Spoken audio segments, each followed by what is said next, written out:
აღნიშნული პროცესი მოიცავს ესტაკადის კონსტრუქციული ელემენტის ტექნიკურ შემოწმებას, მათი გამძლეობისა და ფუნქციონალურობის შემოწმებას, რაც აუცილებელია უსაფრთხოების რისკების დროულად გამოვლენისა და პრევენციისთვის. მსგავსი პროფილაქტიკური ღონისძიებები ხელს უწყობს პოტენციური საფრთხეების თავიდან არიდებას, თუ კი რაიმე არის გასაკეთებელი, სარეაბილიტაციო, რა თქმა უნდა, აღნიშნული კვლევები და შესაბამისი სამუშაოები მოგცემს შესაძლებლობას დავგეგმოთ და სწორი მენეჯმენტი განვახორციელოთ აღნიშნულ სივრცეებთან დაკავშირებით. სამუშაოები 19 ივნისს დაიწყება და დასრულდება 7 ივლისს.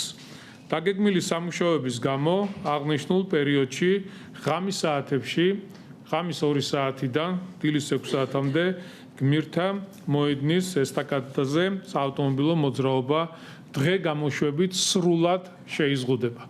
იმისთვის, რომ შევამოწმოთ აღნიშნული ესტაკადები